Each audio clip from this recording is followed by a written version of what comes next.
Salut à tous, ici Chumpy Corp et bienvenue dans ce tutoriel. Aujourd'hui je vous propose de vous montrer comment j'ai réalisé cette petite animation amusante en 3D. Donc c'est des horloges molles qui tombent sur un escalier descendant, non sans rappeler un certain peintre espagnol.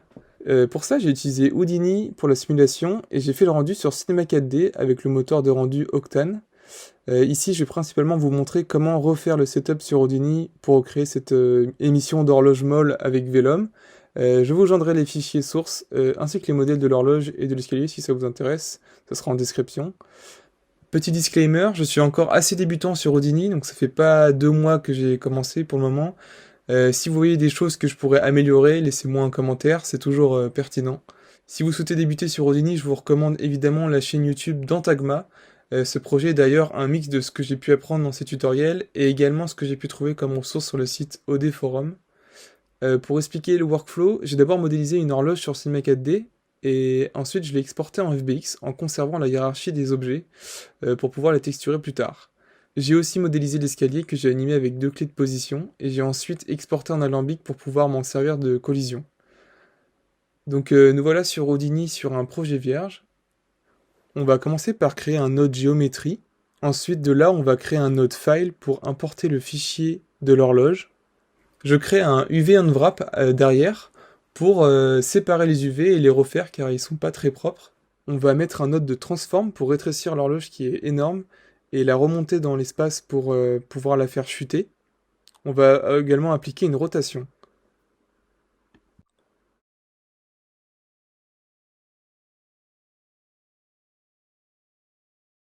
À partir de là, on va faire le chemin pour créer le proxy de l'horloge, c'est-à-dire une version pour la simulation avec moins de polygones et qui va donc se calculer plus vite. C'est elle qui va subir la gravité et les contraintes Vellum en softbody, et après on verra comment répercuter ces transformations au modèle d'origine. On va utiliser un node attribute delete pour retirer les attributs parce qu'on n'en a pas besoin. On va aussi mettre un node boolean pour corriger les géométries qui pourraient s'interpénétrer en plaçant le mode intersect.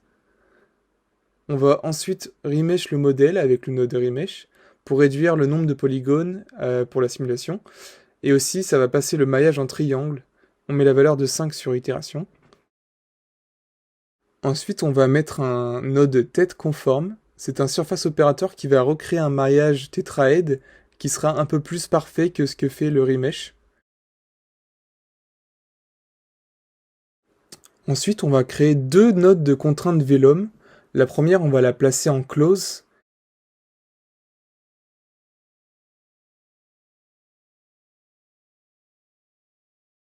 Et la deuxième, on va la mettre en tétraédral volume.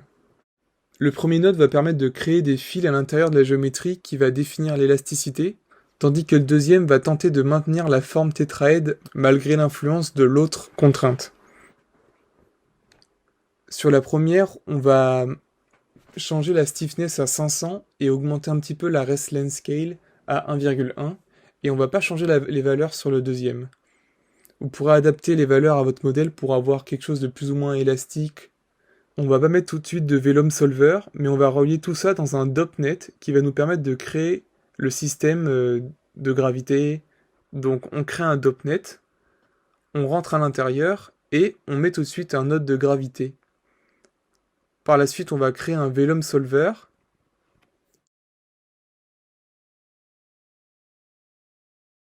et un Vellum Object. Et à partir de là, on va récupérer nos inputs pour créer ici la logique de la dynamique. On va d'abord créer un Vellum Object pour pouvoir indiquer à notre solver quelle est la géométrie à calculer.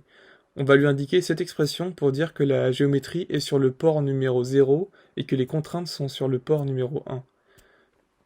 On va mettre l'expression OpenPetPass dans ce champ. Donc il faut taper accent grave, donc c'est Alt gras, c'est la touche 7. OpenPetPass, ouvrez la parenthèse, guillemets, 2 points, guillemets, virgule, espace 0, fermez la parenthèse, accent grave. L'expression est un peu compliquée, donc je vous conseille de la copier-coller pour pouvoir la mettre sur le deuxième champ. Et là, on va changer le 0 en 1 pour mettre la contrainte. Et à partir de là, on peut déjà voir que notre objet tombe dans l'espace avec la gravité. Mais nous, ce qu'on veut, c'est que un velum source émette une horloge tous les temps de temps. Donc pour ça, on va créer un velum source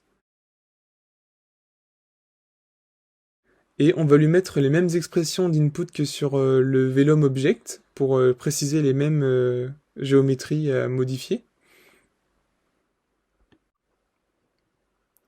Une fois qu'on a dupliqué les mêmes expressions que sur le velum object, et après dans activation, on va taper une formule pour pouvoir émettre des horloges toutes les temps de secondes.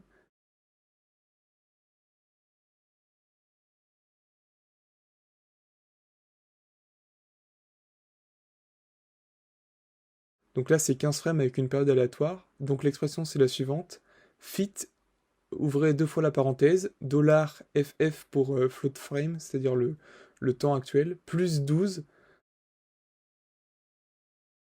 fermez la parenthèse, pourcentage, 15, espace moins, espace 13,0,1,0,1, fermez la parenthèse.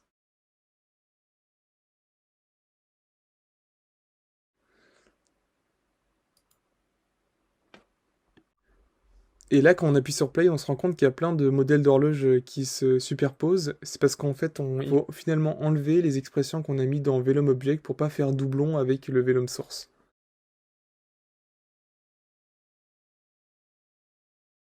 Et là, si on appuie sur Play, on a bien l'émission des horloges tous les temps de frame.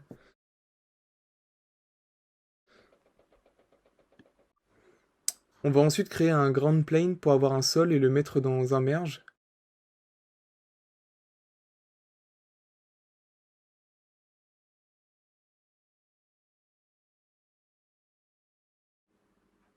Avant toute chose, on va mettre un Asterix vel dans le .NET. Ça sera utile pour plus tard. On va aller un peu plus loin. Maintenant, on va ajouter deux nodes avec des expressions de Vex, le langage de code de Houdini. La première expression, ça va être dans un point wrangle. L'idée, ça va être de mettre un vecteur et de projeter nos horloges vers un axe, l'axe Z, et de façon aléatoire dans un certain périmètre pour pas que les horloges superposent dans leur émission. Je ne suis pas un expert en Vex, alors je ne saurais pas vous dire quelle valeur correspond exactement à quoi. Je m'en remets plutôt à la documentation ou au tuto d'Intagma qui parle aussi de cette expression. Je vous le mets en description. Donc dans notre point wrangle, on va taper l'expression suivante. Vector 2 espace U espace égal espace rand, ouvrez la parenthèse, at time avec un T majuscule, espace plus, espace 111, espace plus, espace 43, fermez la parenthèse, point virgule à la ligne, v, arrobase v, espace égal, espace sample, tiré du bas hémisphère, ouvrez la parenthèse, ouvrez une accolade, 1,0,0, fermez l'accolade, virgule, espace 5, virgule, espace U, fermez la parenthèse, espace, astérix pour multiplier, espace, ouvrez l'accolade, 5,5,5, fermez l'accolade, et point virgule.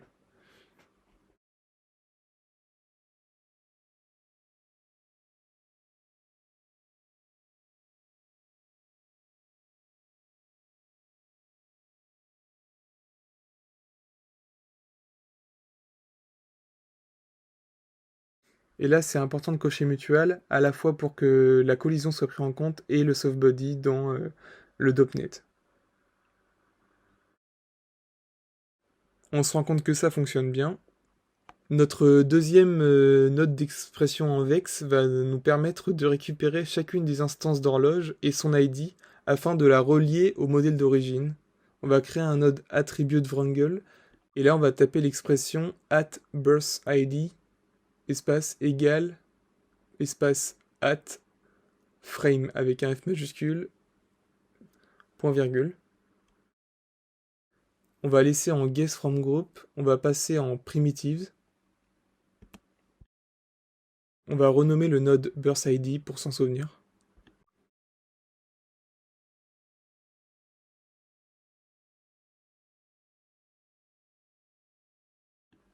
Et maintenant, il nous reste plus, entre guillemets, à relier la géométrie d'origine à notre simulation.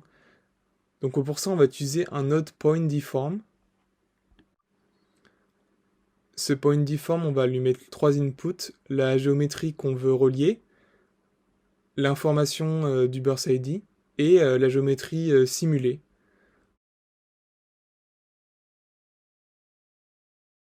Ensuite, on va créer un bloc de loop pour pouvoir dire à Houdini que chaque émission, chaque instance de l'horloge soit reliée à une nouvelle géométrie d'origine.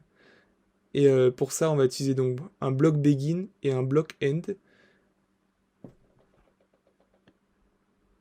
Bloc begin, on va passer de fetch feedback à fetch pieces on point. Et ensuite, dans le bloc pass, on va indiquer au bloc begin où se trouve le bloc end. Dans le bloc end, on va passer iteration method en by pieces on point, or point. Le gather method en merge each iteration, le piece element en primitive. On va lui spécifier le piece attribute en burst ID. Et ensuite, dans le défaut bloc pass, on va faire comme pour le bloc begin, on va préciser où se trouve le bloc begin. Donc en cliquant à droite, vous pouvez lui indiquer dans la hiérarchie du projet. Et il va falloir faire ça aussi pour le piece bloc pass. Et là, on se rend compte que ça fonctionne. La géométrie d'origine est bien reliée à la géométrie simulée, donc c'est tout bon pour le setup de base. On va pouvoir maintenant mettre l'escalier collider. Donc pour ça, on va créer un nouveau node alambic pour lui préciser l'animation des escaliers qui montent.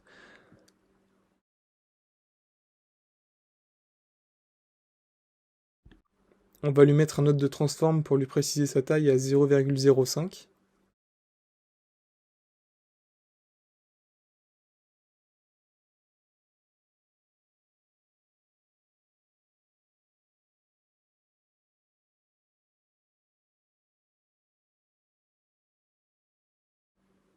Important, il faut passer juste en unpack alambic.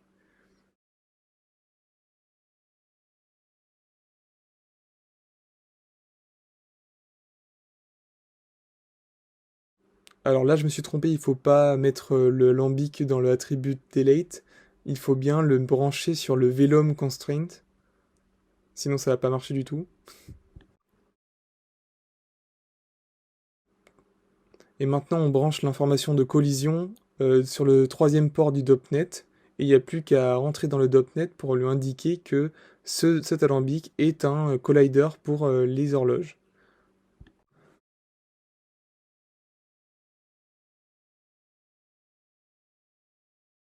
Une fois dans le DOP-net, on va créer un merge pour à la fois mettre le sol et le static object qu'on va créer pour préciser que c'est l'escalier. Donc on crée un static object.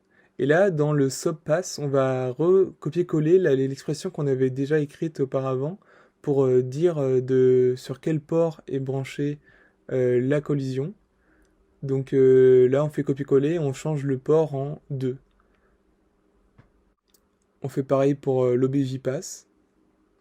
Et très important, on coche Use Deforming Geometry, sinon l'animation ne sera pas prise en compte. On sort de notre DOP-net, on se met sur le dernier node, le block end, on lance play et on se rend compte que tout fonctionne, la simulation fonctionne.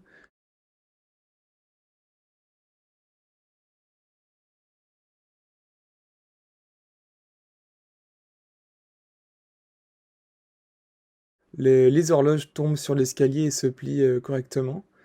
Libre à vous de changer vos valeurs pour avoir une meilleure chute, une meilleure répartition des horloges.